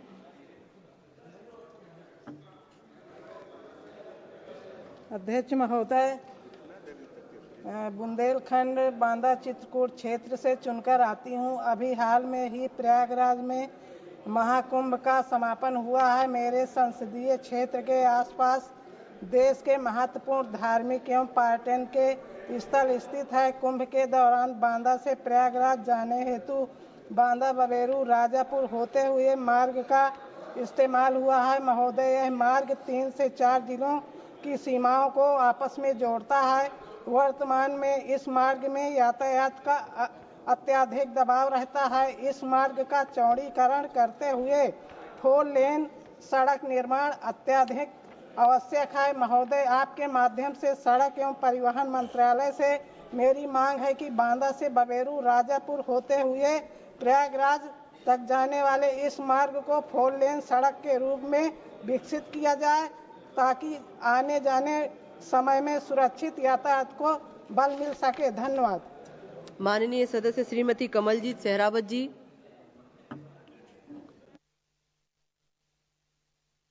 महोदया जी, आज मैं आपके माध्यम से सरकार का ध्यान दिल्ली के किसानों की एक गंभीर समस्या की तरफ दिलाना चाहती हूं।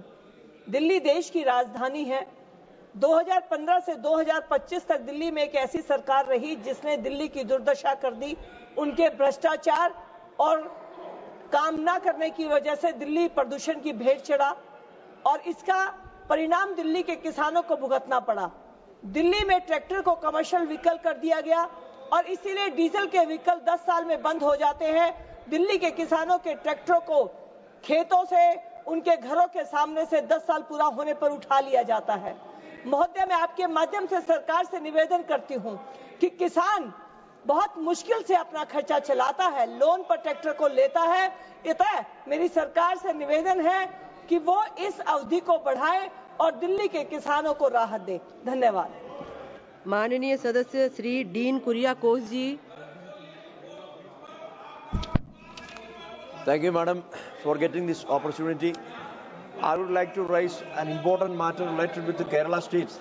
Sir, Madam, the wage pending of Narega workers, they are under crisis, Madam. Last 3 months, they are not getting their wages. In the case of unskilled workers, rupees 578.12 crore and material compound rupees 57.31 crore rupees are under pending. It is because of non-revision of labor budget of Kerala state. After December, we achieved our 90% of our labor expenditure, but this government, union government, is not doing the revision about that, Madam. Kindly take it consideration. And about NMMS, National Mobile Monitoring System, that is also creating more trouble to our poor workers. Above 55 years old women, how they can walk from one point to another point. Just before the information board, they have to take the picture, but they can't can't walk more than 3 kilometers, especially in my constituency. It is particularly about a hilly area. How can they walk from one place to another distance? That is, kindly take it consideration, and the wage disbursement is more important. Honorable Minister replied to in this floor, that means before April 10th it will be over. But I kindly urge upon here to kindly disburse the wage pending towards Kerala about my Narega workers. Thank you, madam. माननीय सदस्य श्री भरत भाई सुतारिया जी।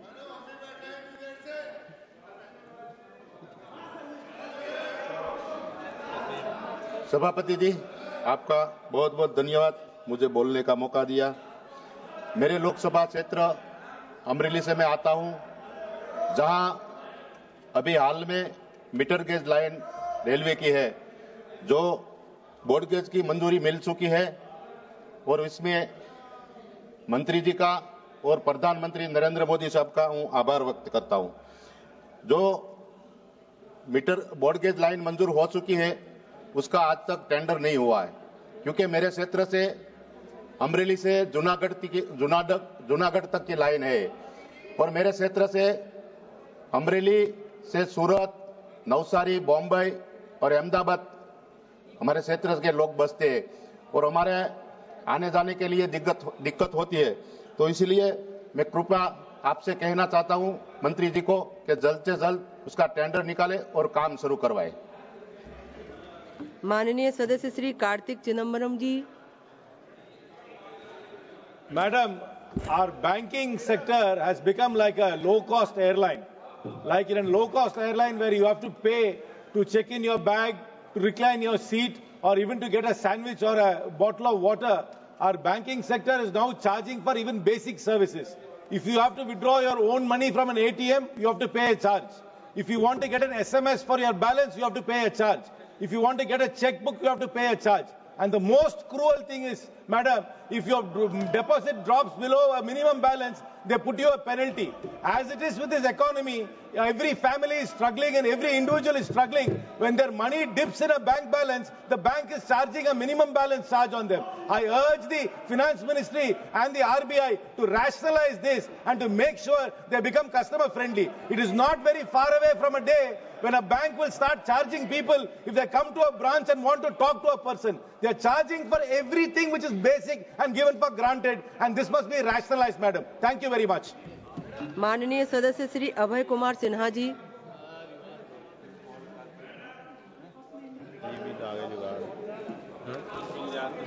मैं शहीद सूबेदार संतोष कुमार पिता श्री अभिमन्यु प्रसाद ग्राम अमोखर पंचायत मंजियामा प्रखंड परैया जिला गया के निवासी थे।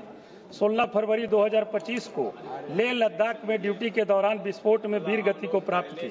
सूबेदार संतोष कुमार की वीरता और सर्वोच्च बलिदान को सम्मानित करने के लिए मैं भारत सरकार से विनम्र अनुरोध करता हूं कि गया पंडित दीनदयाल रेलखंड में स्थित परैया रेलवे स्टेशन का नाम परैया के लाल शहीद सूबेदार संतोष कुमार रेलवे स्टेशन किया जाए।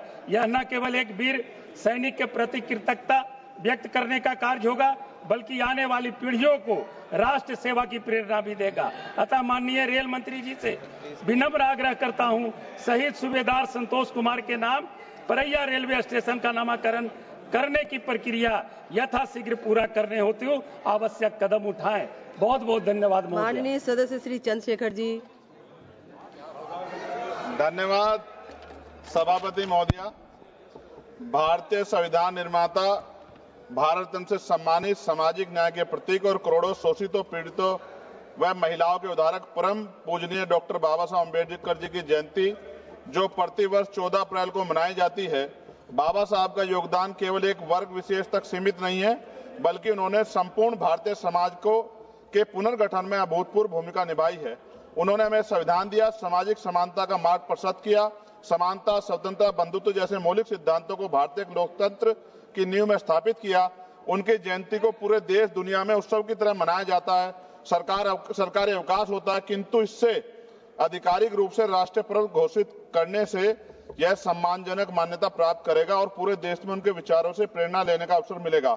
अतः मेरी केंद्र सरकार से मांग है कि 14 अप्रैल को राष्ट्रीय समानता दिवस या संविधान निर्माता दिवस के रूप में राष्ट्रीय पर्व घोषित किया जाए, जिससे बाबा साहब के विचारों इसको और व्यापक स्तर पर प्रसारित किया जा सके। महोदय धन्यवाद। जय भीम, जय भारत। माननीय सदस्य श्री नरेश महस्के जी। मैं आपको धन्यवाद देता हूं कि आपने मुझे ये महत्वपूर्ण विषय उठाने का अवसर दिया। आज इस सदन के माध्यम से देश के करोड़ों जमाकर्ताओं की ओर से एक गंभीर चिंता व्यक्त करना चाहता हूं। वर्तमान में deposit insurance and credit guarantee corporation DICGC अधिनियम 1961 के तहत यदि कोई बैंक दिवालिया हो जाती है तो केवल रुपए 5 लाख तक की जमा राशि को बीमा सुरक्षा प्राप्त होती है। यह सीमा वर्ष 2020 में रुपए 1 लाख से बढ़कर 5 लाख की गई थी, लेकिन आज के समय में जब आर्थिक अस्थिरता और महंगाई दोनों बढ़ रही है, यह सीमा अपर्याप्त साबित हो रही है। DICGC हर बैंक की संपूर्ण राशि पर प्रीमियम वसूल करता है। यह बीमा सिद्धांतों के विपरीत है और अन्यायपूर्ण है। केवल 5 लाख तक वो बीमा का भुगतान करता है। 2023-24 में DICGC ने 23,879 करोड़ प्रीमियम के रूप में वसूले, जबकि स्थापना से अब तक केवल 16,326 करोड़ का भुगतान किया गया है। Deposit insurance fund 1.90 lakh crore से अधिक हो चुका है, फिर भी जमाकर्ताओं को राहत नहीं मिलती। मैं केंद्र सरकार से मांग करता हूं कि DICGC अधिनियम की धारा 16 में संशोधन कर सभी डिपॉजिट को 100% बीमा सुरक्षा दी जाए। धन्यवाद।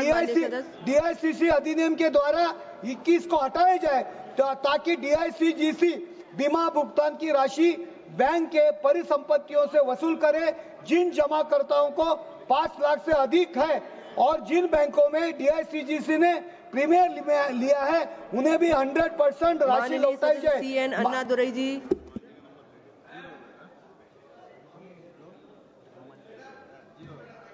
माननीय सदस्य श्री लुम्बाराम चौधरी जी। बहुत बहुत धन्यवाद, आपने मुझे बोलने का जो मौका दिया। माननीय अध्यक्ष महोदय, मेरे लोकसभा क्षेत्र जालोर बहुत बड़ा जिला है, मगर वहाँ पे मेडिकल कॉलेज नहीं होने के कारण जनता को चिकित्सा के लिए बहुत प्रॉब्लम पड़ी है। मैं आपसे निवेदन कर रहा हूँ कि पूर्ववर्ती राजस्थान के कांग्रेस सरकार ने लोगों को वहाँ पे गुमराह किया। वहाँ पर मेडिकल के नाम पर आज कोई मेडिकल के नाम पर कोई नहीं है, ना बजट है, नहीं कुछ है। मैं आपसे निवेदन कर रहा हूँ कि आप जालोर के अंदर मेडिकल कॉलेज स्वीकृत कराने का कष्ट करावे। माननीय अध्यक्ष महोदय, मेरे सिरोही में जो कांडला हाईवे दिल्ली हाईवे जो निकलता है उसके अंदर कई एक्सीडेंट होते हैं। मेरे सिरोही मेडिकल कॉलेज में ट्रॉमा सेंटर खोलने की भी कष्ट करावे। सिरोही मेडिकल कॉलेज में सीटों की जो डॉक्टर की काफी कमी है, उसके अंदर 50% खाली है, उसको भी बढ़ाने का कष्ट करावे। एक बार मैं पुनः आपको यही मेरा निवेदन है कि बहुत बड़ा है, इसलिए आप चालो मेडिकल कॉलेज खुलाने का कष्ट करावे। धन्यवाद। மாண்புமிகு அவைத்தலைவர் அவர்களே, எங்களுடைய திருவண்ணாமலை நாடாளுமன்ற தொகுதி திருவண்ணாமலை மாவட்டம் மற்றும் திருப்பத்தூர் மாவட்டத்தை உள்ளடக்கிய பகுதி. இது பெரிய தொழிற்சாலைகள் இல்லாத ஒரு தொகுதி. விவசாயம் மட்டுமே அங்க பிரதான தொழிலாக இருக்கின்றது. கடந்த 2 ஆண்டுகளாக தென்னை விவசாயம் மிக கடுமையாக பாதிக்கப்பட்டிருக்கின்றது. குறிப்பாக கருப்பு தலை கம்பளி பூச்சியும் வெள்ளை பூச்சிகளாலும் தென்னை விவசாயம் மிக கடுமையாக பாதிக்கப்பட்டிருக்கின்றது. மாண்புமிகு வேளாண்மைத்துறை அமைச்சரிடத்தில் கடிதம் கொடுத்ததற்கு 2 குழுக்களை அனுப்பி நடவடிக்கை எடுப்பதாக உறுதியளித்தார். ஆனால் இன்று வரை அந்த பூச்சிகள் கட்டுப்படுத்தப்படவில்லை. உடனடியாக ஒன்றிய அரசு அதற்கான மருந்துகளை வழங்க வேண்டும், அல்லது வெளிநாட்டிலிருந்து மருந்துகளை இறக்குமதி செய்து தென்னை விவசாயத்தையும் தென்னை மரத்தையும் காப்பாற்றி தென்னை விவசாயிகளை காப்பாற்ற வேண்டும் என கேட்டுக்கொள்கிறேன். நன்றி. माननीय सदस्य श्री जगदम्बा पाल जी।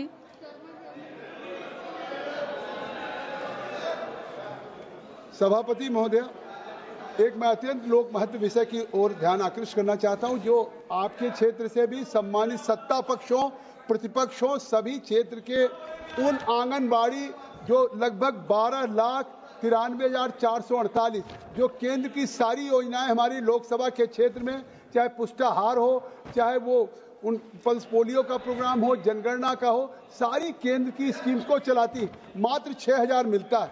अभी एक गुजरात हाई कोर्ट का फैसला हुआ है, गुजरात हाई कोर्ट में एक स्पेशल सिविल का फैसला हुआ है कि आंगनबाड़ी केंद्र सरकार की विस्तारित इकाई है, इनको सरकारी कर्मचारी के रूप में ट्रीट करना चाहिए। आज वो 6,000 के मानदेय पे कर रही। मैं चाहता हूं जो सुप्रीम कोर्ट से अब गुजरात हाई कोर्ट का फैसला हुआ है, उनकी मानदेय वृद्धि नहीं हो रही, मैटरनिटी लीव नहीं मिल रहा है। आपके माध्यम से सरकार से चाहता हूं कि देश की लाखों आंगनबाड़ी कार्यकर्ता और सहायिकाओं के मानदेय में वृद्धि की जाए, मैटरनिटी लीव दिया जाए और उनको गुजरात के हाईकोर्ट के फैसले के अनुसार उसका पालन किया जाए। धन्यवाद।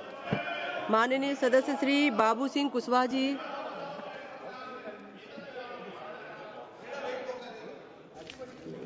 बहुत बहुत धन्यवाद माननीय अध्यक्ष महोदय।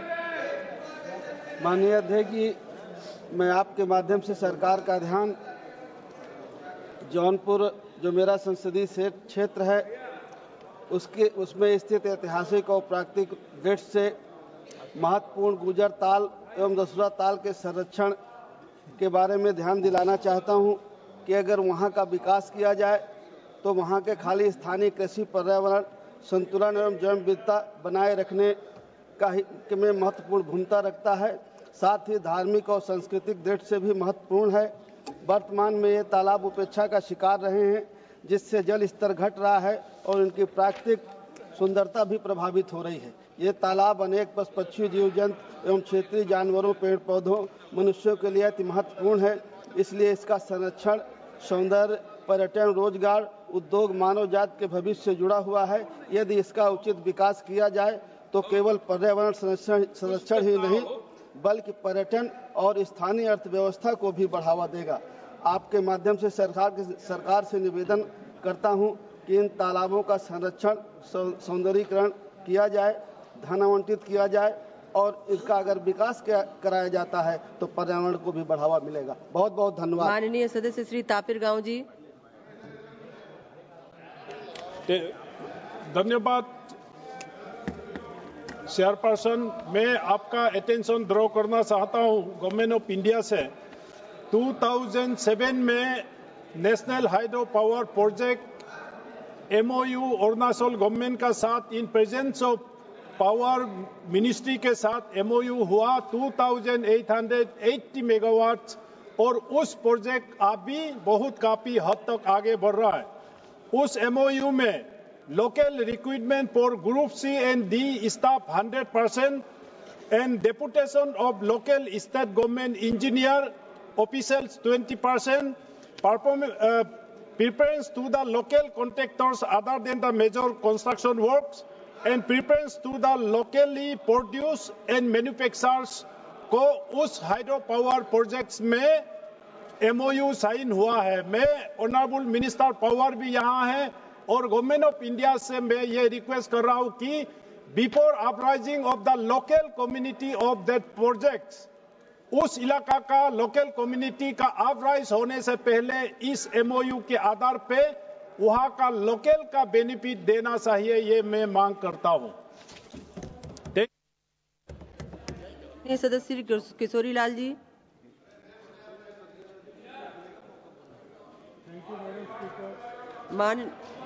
माननीय सदस्य Shri Virendra Singh ji.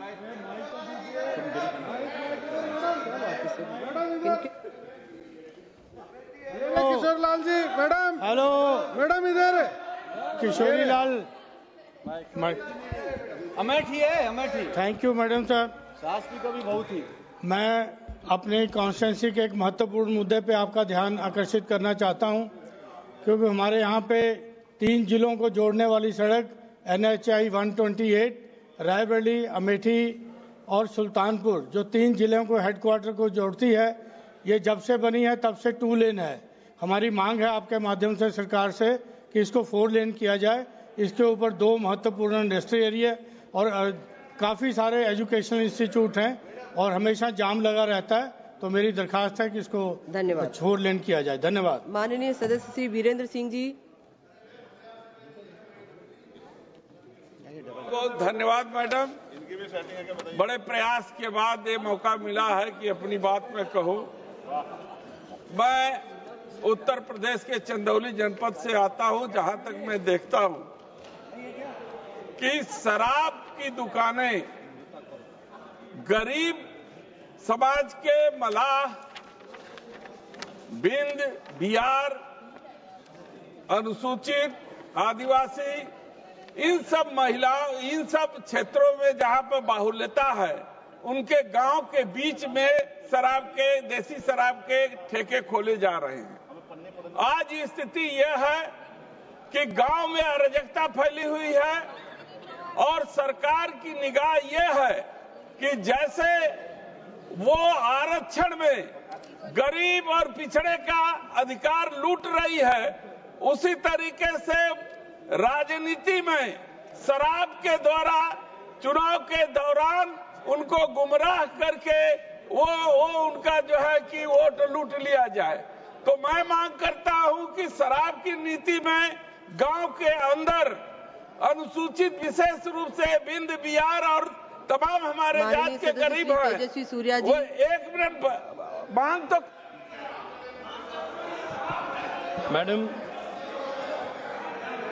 Madam, the Congress governments in Telangana and Karnataka seems to have declared a war on the natural heritage, forests and the environment of Telangana and Karnataka.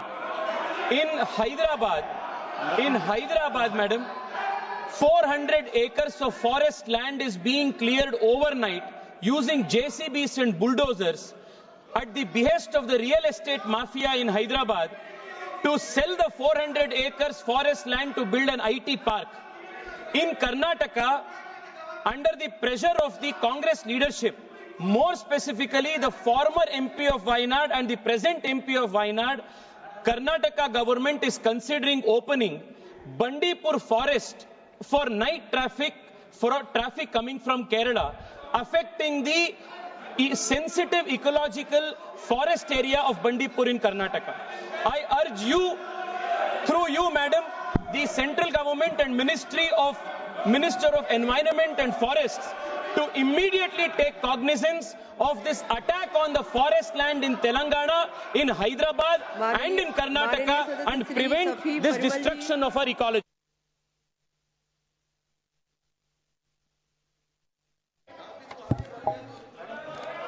Thank you, madam, for this opportunity. Thank you, madam, for this opportunity. Ma'am, I rise today to address a pressing concern that strikes at the heart of our democracy, freedom of expression. Ma'am, the recent attacks on the Malayalam film L2 Emburan, starred by the legend of Indian film Mohanlal and directed by none other than Prithviraj Sukumaran, written by one and only Murali Gopi, by the members of Sangh Parivar, BJP leaders and even a central minister, expose a dangerous trend of intolerance that we cannot ignore. Ma'am, who decide what is acceptable expression? If we allow mob sentiment or political agendas to dictate art, we risk losing our cultural soul. Their families are attacked. An actor like Mohanlal is forced to write an apology, ma'am. So we cannot accept this. The freedom of expression must be upheld. I ask this House to reaffirm our commitment to free speech. Let Emburan be a wake-up call, not a warning suppression, but a testament to resilience, ma'am. माननीय सदस्य श्रीमती प्रतिमा मंडल जी,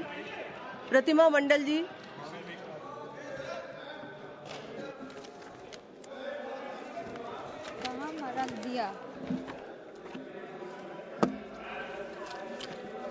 हाँ, 1 minute में madam. Thank you madam. I would like to draw the attention of this House regarding the increasing exploitation of bank employees in the country. Bank employees are burdened with excessive workload, extended hours and mounting pressure to meet unachievable targets. Bank personnel have tirelessly served the nation even during the crisis like the pandemic.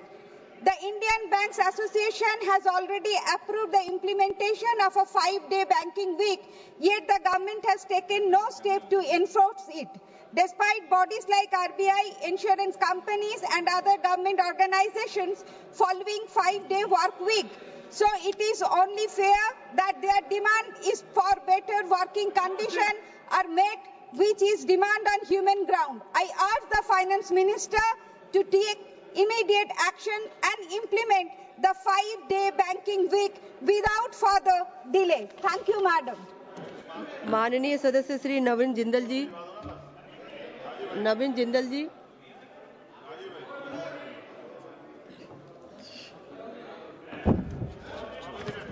धन्यवाद सभापति जी। Economic survey 23-24 के अनुसार भारत की 65% जनसंख्या 35 वर्ष की से कम उम्र की है, परंतु इनमें से अधिकांश के पास आज की डिजिटल और तकनीकी अर्थव्यवस्था के लिए आवश्यक कौशल नहीं है। मैडम, हमारी सबसे बड़ी चुनौती है स्किल मिसमैच, यानी नौकरी है पर सही कौशल नहीं।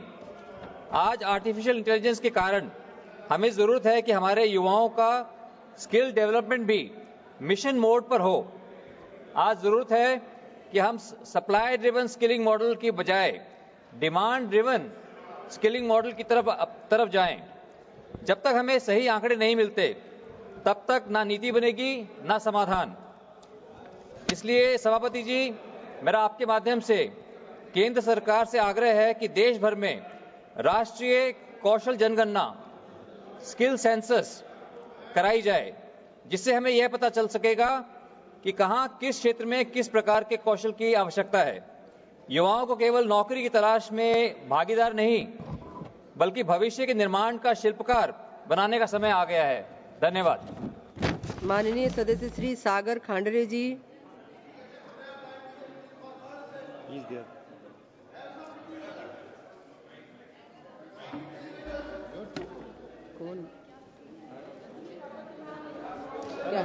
धन्यवाद सभापति महोदय।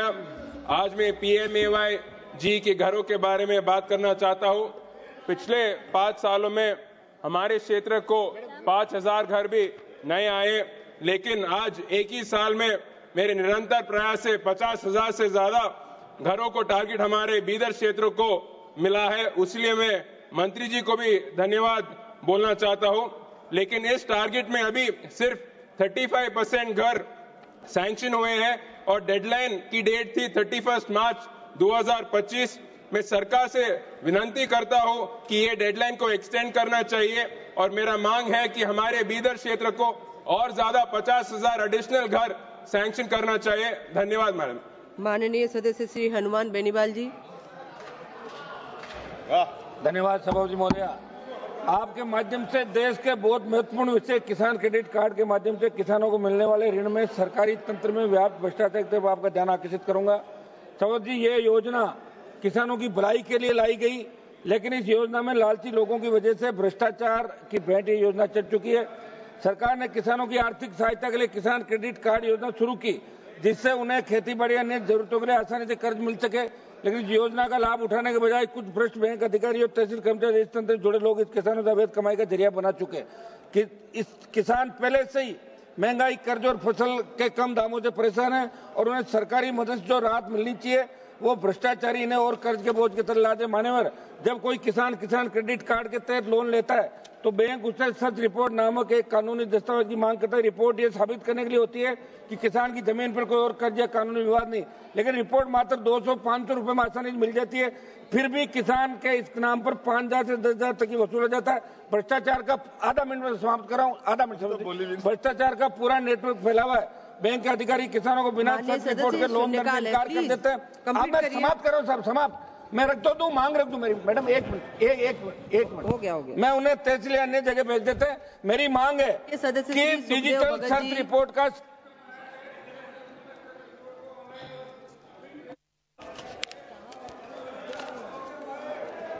मैडम। धन्यवाद मैडम।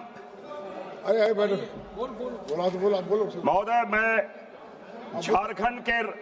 झारखंड में रांची जिला जो वहां की राजधानी है, वहां से गुमला को जोड़ने वाली NHAI 23 में आरकेडी कंपनी जो कार्य कर रही है महोदय, वहां दो माइनर बच्चे 17 साल के बच्चे को दो बच्चे को, जो इकलौते बच्चे जो 10th में फर्स्ट डिवीजन से पास किए, मिक्सचर मशीन में। कैमरा महोदय, ये बहुत इंपॉर्टेंट है। झारखंड के रांची राजधानी NHAI 23 जो गुमला को जोड़ती है, वह आरकेडी कंपनी जो कार्य कर रही है, जो माइनर बच्चे 17 साल के माइनर बच्चे का मिक्सचर मशीन या ग्राइंडिंग मशीन में दोनों की मृत्यु हो गई। अध्यक्ष महोदय, और तो और NHAI का जो गाइडलाइन है, उन बच्चों के प्रति केवल वहां के पूरी की पूरी व्यवस्था उनको बचाने का काम किया गया। साथ ही साथ माइनिंग सेक्टर ने उन्हें पेनाल्टी भी लगाई। न NHAI के जो गाइडलाइन है, ना वहां पे पेड़ लगाए गए, ना तालाब खोले गए। अध्यक्ष महोदय, मेरा अनुरोध, आपके माध्यम से मेरा अनुरोध है कि समुचित कार्रवाई की जाए और इस प्रकार की घटना की पुनरावृत्ति न हो। माननीय सदस्य श्री रमेश अवस्थी जी।